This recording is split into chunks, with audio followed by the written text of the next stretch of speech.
to the Citizen channel, another episode of I Didn't Know That, and we'll look at the City versus Bruges programme, see what's inside. Of any interest, check out some facts, oddities within a hard copy memory of the game. Of course, a successful game for City on the 29th of January 2025, and our final game in the 32 team format, although we've put ourselves into a tough qualifier.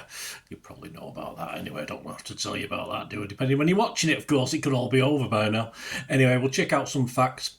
Ignition Sports Media remain it's the producer of the Match magazine, so subscriptions and single copies, I think they've gone up a little bit. They were £65, but I think I've seen £70, so I'll have to pay a little bit more, but check out the subscriptions on the site. Any problems, just let me know, guys. I can point you in the right direction. Right, what's inside the programme? What did you know or didn't you know, or did you forget, like me sometimes, about City? Marmoush, of course, is a new player in the squad, and he's watched that 93-20 Sergio Aguero moment about 30 to 40 times. Is that all? I'll put a couple of zeros on each of those, and you might get what I'm probably up to. Anyway, the number 7 is a number he wore at Frankfurt. His record this season with the Germans was 20 goals and 14 assists in 20 games. That's not bad, is it? Last season it was a reasonable 17 goals in 41 appearances. Vitor Heiss, Xavi's first contacted him on Instagram, Savinho, before he became a City player, to ask where he was. Had a nice conversation. Apparently he can play centre half or full back. It's not as though we need any of them, is it? Every kid who loves football is watching Manchester City. Well, we haven't tuned in very recently, but anyway, never mind. Gary James, One Moment in Time, has a great image of Skip and the Cup Winners' Cup, and a nice article which we'll come back to before we leave. James McAtee, Tough Love, is a piece on James McAtee, Tough Love. Yes, his big brother Jack, he's 3 years older, was his toughest opponent in his back garden of his home in Salford. Plenty of bruises, apparently. I did have similar problems with my big brother. He was 10 years older, though, in my back garden in Withington, but I usually came out on top. We used to play, rather than go across the road to the park, we used to play one-on-one in our back garden. His brother is now an attacking midfielder for Bolton Wanderers. Yes, not my brother, he's long past, but James McAtee's brother.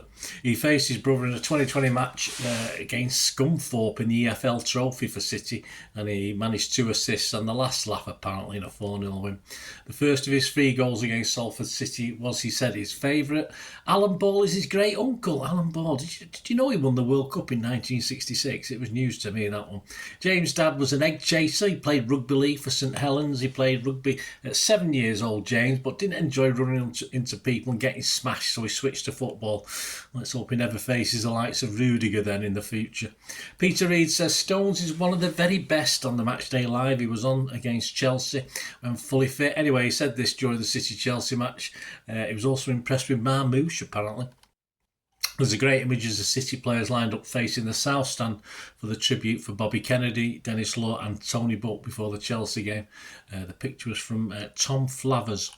Matty Warhurst is a goal-getter for the under-18s. He got 21 goals in 20 games last season. A little bit behind this season, but he's doing okay. 5 goals in 9 so far. He aims to get 25 goals, but we'll have to go some now, I think. About Bruges, or what didn't we know, or did we know? The first division winners in Belgium, the first time in 1919, 1920. Even I wasn't thought of then. And the last time, 23, 24, and they won 19 titles in total. They've won 11 cups. The first one was in 67, 68. That was a good year.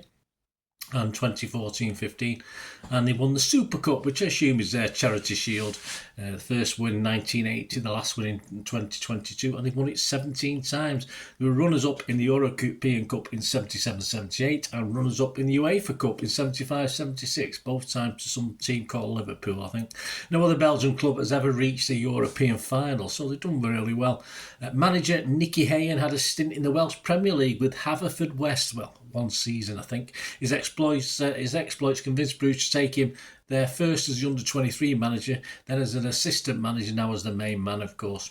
Their top 5 greatest of all time. I'm sorry, Bruges. I've never heard of any of these guys. I'm sure that you know them. René van der Reyken, 4 league titles with Bruges and anchored Belgium to their 1980 Euros final win. Frankie van der Eest, 5 league winners' medals and 86 caps. Belgian Player of the Year twice. Raoul Lambert, Bruges best ever player in a poll apparently. Philippe Clement, 2 league titles, 3 Belgian cups after joining from Coventry City. Jan Koolmans, 96 caps, 242 goals in 507 appearances. That's not bad, is it? Ernst Happel, of course, had a huge impact of coach of Bruges and other European teams. He was around when Malcolm Allison was a lad. With 2 European finals, quite an achievement for Bruges. Of course, not one of Europe's giants at the time by a long way. And only the mighty then Liverpool bettered them to deny them Euro glory. He said Liverpool don't play football, they just run. There you go, not changed much. About City and Bruges, or what didn't we know? Well, 6 degrees of separation is a bit of a struggle for this one, and certainly some names I've never heard of.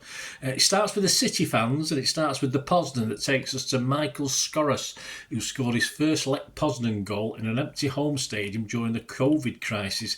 His sole World Cup appearance came against Argentina and Julian Alvarez, who scored in the match. He also scored against Everton in our march to a treble, Alvarez, where Arnaud Danjuma played the final 10 minutes for the Toffees, who made his pro debut for Jong PSV, where Savinho also started to find his feet on loan, whose first professional goal was against Ecuador's Independiente del Valle, for who? Well, Joel Ordonez played at the start of his pro career for them. Alistair Mann had a look at Bruges. Bruges have played in England 15 times, drawn twice against Nottingham Forest and Birmingham City, and lost the other 13. And before Bruges, of course, before this game with Bruges, we met Belgian sides 4 times, including Bruges on our home soil. This is City, and we're unbeaten. Others included Liège, Standard Liège and Lokeren. Our average score against those 4 teams in the 4 meetings on home turf was 16-3. So there you go. Let's go back to this Gary James article. One moment in time. Get my eyes ready so I can see what I'm doing with these glasses. Right, here we go. In our series One Moment in Time, Gary James selects an image from the archives and talks about the stories behind the photo. Today the focus is, of course, City's 1970 European Cup Winners' Cup homecoming. So I think it was there. Yeah, I remember they going to the FA Cup one. I think it was there for the Cup Winners' Cup. It was only 10 or 11. It might have been a night. I don't know. It might have been a school night. I'm not too sure. City had become the first English side to win a major domestic League Cup and UEFA tournament in the same season, with the European Cup Winners' Cup final ending 2-1 against Górnik of Poland. This led to City's second civic reception of the season, as the club had been given the honour after both the League Cup final and the European Cup Winners' Cup final. For the return from European triumph, City performed a 10-mile tour of the city, started at the airport from the moment they came back from Vienna on Thursday the 30th of April 1970. It was still afternoon when they arrived at a wet Albert Square at the end of the parade. The main photo below, manager Joe Mercer lifting the trophy on the open-top bus. Other faces you may be able to make out include assistant manager Malcolm Allison in a light coat to the right of the trophy, and Mike Summerby flight suits. It's I'm talking about these glasses. Light suit, and it's also poor printing on this one. From back on the right of the bus. You can see a few scarves in the crowd, but mainly umbrellas and coats that seem to dominate on a wet Mancunian day of celebration.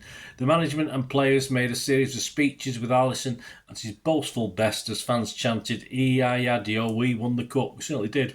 The City assistant is interrupted to shout back to the fans, "We won another cup." He then followed up with, "We are the greatest club in Manchester. I am only sorry, ladies and gentlemen, that we were unable to win more than 2 cups this year. We decided to let a London club, Chelsea, win something for a change."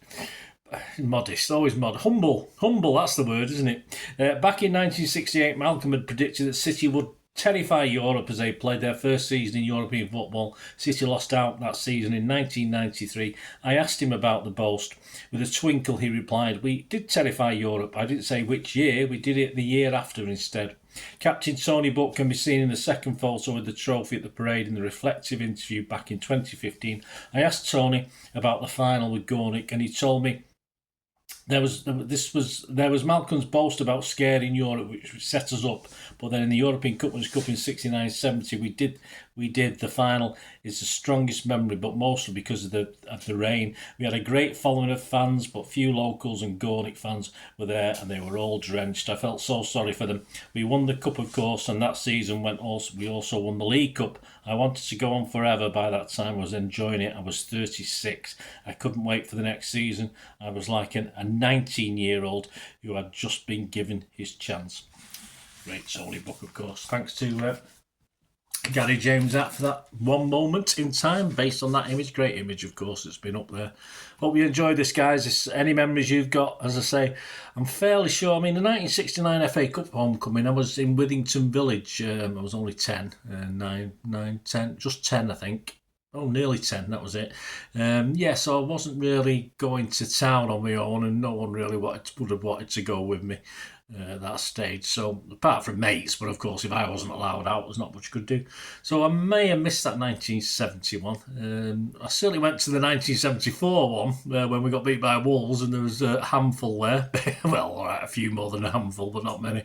And of course, the 76 one at Albert Square when we beat Newcastle. But there you go. Good memories. Let me know your memories, guys. Great to hear them. And all your comments as well, or just contact me through my various socials. And if you do like what I try and do on the channel, please, I'm not too proud not to ask for your support. If you can support the channel in any way, all I ever ask is if you keep watching and listening for another couple of minutes. I hope you enjoyed the feature, and if you can support me through the subscription, if you can subscribe, guys, that'd be wonderful if you've not already done so. We do actually have memberships at the moment, just 99p a month, so you get access to all my city stuff, including all the history vlogs, dozens and dozens not been published yet that you get immediate access to, and every time I do a edit and do a vlog, you get immediate access to it as well. So you can have a copy of scripts as well if you want any hard copy of the sort of things I do on matches and teams and managers and players, etc, etc. So if you can join the membership, that'd be wonderful. We do have sponsors at the moment. Kippax 6505 are our current sponsors. They have a little eBay shop, so if you check in the comments section, there's a link there to the shop. They sell movie posters from the 90s and 2000s. They sell DVDs, some classic Hollywood movies, some classic foreign language ones. And if you do see anything you fancy on there, if you do place an order, just mention me, just say Bernard sent you, and you automatically get 10% reduction in the cost of your order. So fill your boots, guys, and my thanks to Kippax 6505. And if you want to support the channel just by watching the ads, that helps. Watch the ads, let them play through while you just have to check your phone or something, let it play out. And of course, if you follow any of the links, that always works as well. If you follow a link to one of the ads and you fancy something, I've done it myself. I've followed a link and actually purchased something from another organisation, but it can happen. It can happen. Not all ads are stuff you're not interested in. And of course, if you can give us a like, guys, that would be absolutely fantastic. All likes are much appreciated. Anyway, thanks for watching. Until the next time, of course, I only ever ask one thing, don't I? Please, I ask you all to stay safe, especially you Blues. Until the next time, come on, City.